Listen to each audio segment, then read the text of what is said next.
Chapter 2 Pranayama and Its Parallel in Speech, Mantra Yoga. The connection between breath and mind will be fully discussed in speaking of the magic sword, but it may be useful to premise a few details of a practical character. You may consult various Hindu manuals, and the writing of quants, for various notable theories as to method and result. But in this skeptical system one had better content oneself with statements which are not worth the trouble of doubting. The ultimate idea of meditation being to still the mind, it may be considered a useful preliminary to still consciousness of all the functions of the body. This has been dealt with in the chapter on asana. One may, however, mention that some yogis carry it to the point of trying to stop the beating of the heart. Whether this be desirable or no, it would be useless to the beginner, so he will endeavor to make the breathing very slow and very regular. The rules for this practice are given in Liber CCVI. The best way to time the breathing, once some little skill has been acquired, with a watch to bear witness, is by the use of a mantra. The mantra acts on the thoughts very much as pranayama does upon the breath.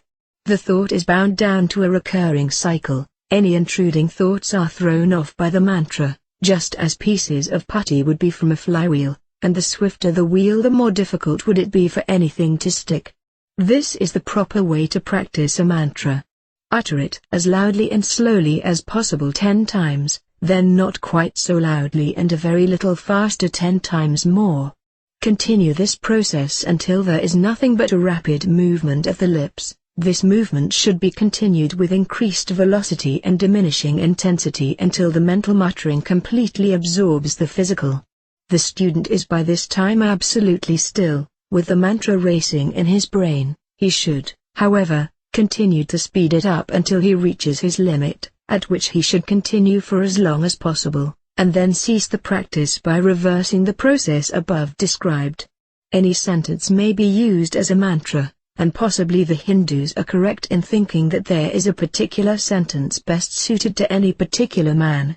Some men might find the liquid mantras of the Quran slide too easily, so that it would be possible to continue another train of thought without disturbing the mantra. One is supposed while saying the mantra to meditate upon its meaning.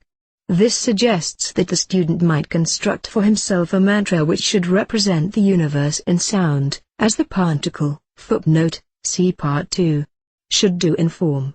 Occasionally a mantra may be given, that is, heard in some unexplained manner during a meditation. One man, for example, used the words, and strive to see in everything the will of God. To another, while engaged in killing thoughts, came the words and push it down, apparently referring to the action of the inhibitory centers which he was using. By keeping on with this he got his result. The ideal mantra should be rhythmical, one might even say musical, but there should be sufficient emphasis on some syllable to assist the faculty of attention. The best mantras are of medium length, so far as the beginner is concerned. If the mantra is too long, one is apartment to forget it, unless one practices very hard for a great length of time. On the other hand, mantras of a single syllable, such as Om, footnote, however, in saying a mantra containing the word Om, one sometimes forgets the other words, and remains concentrated, repeating the Om at intervals, but this is the result of a practice already begun, not the beginning of a practice. Are rather jerky, the rhythmical idea is lost. Here are a few useful mantras. 1. Om. 2. Om Tat Sat Om. This mantra is purely spondaic. 2. Illustration, line of music with Om Tat Sat Om, under it. 3. Om Mani Padme Hum, 2 drokis between 2 seshuras. 3. Illustration, line of music with Om Mani Padme Hum, under it. 4. Om Shivaya Vashi, 3 drokis. Note that she means rest, the absolute or male aspect of the deity, Vas energy, the manifested or female side of the deity. This mantra therefore expresses the whole course of the universe, from zero through the finite back to zero. 4. Illustration, line of music with Om Shivaya Vashi, under it. 5. Allah. The syllables of this are accented equally, with a certain pause between them, and are usually combined by fake ears with a rhythmical motion of the body to and fro. 6. Hualawalazi leilaha, ilahua. Here are some longer ones. 7. The famous Gayatri. Om. Dat Savich Avan Yambago Devasyadamai Yona Pratyade at. Scan this as Trochake Tetrameters. 8. Ko, Hualawakad, Alawa Samid, Lam Yalad Walam Yulad, Walam Yakanla Ukafuinawakad. 9. This mantra is the holiest of all that are or can be. It is from the stele of revealing.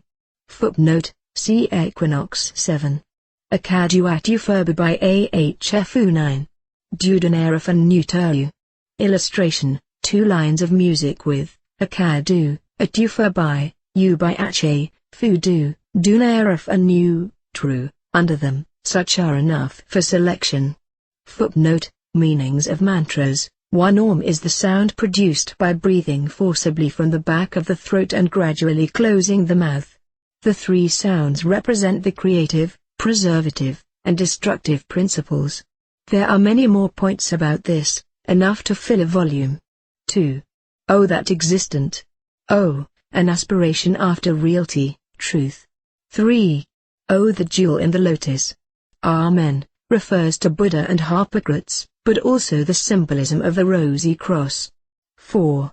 Gives the cycle of creation. Peace manifesting as power, power dissolving in peace. 5. God. It adds to 66, the sum of the first 11 numbers. 6. He is God, and there is no other God than He. 7. Oh! Let us strictly meditate on the adorable light of that divine Savitri, the interior sun, etc. May she enlighten our minds. 8. Say, He is God alone. God the Eternal. He begets not and is not begotten. Nor is there like unto Him any one. 9. Unity uttermost showed. I adore the might of thy breath, supreme and terrible God, who makest the gods and death to tremble before thee. I adore thee. There are many other mantras. Sri Sabapati Swami gives a particular one for each of the chakras. But let the student select one mantra and master it thoroughly. You have not even begun to master a mantra until it continues unbroken through sleep. This is much easier than it sounds. Some schools advocate practicing a mantra with the aid of instrumental music and dancing. Certainly very remarkable effects are obtained in the way of magic powers. Whether great spiritual results are equally common is a doubtful point. Persons wishing to study them may remember that the Sahara Desert is within 3 days of London, and no doubt the Siddhi Isawa would be glad to accept pupils. This discussion of the parallel science of mantra yoga has led us far indeed from the subject of pranayama. Pranayama is notably useful in quieting the emotions and appetites, and, whether by reason of the mechanical pressure which it asserts, or by the thorough combustion which it assures in the lungs, it seems to be admirable from the standpoint of health.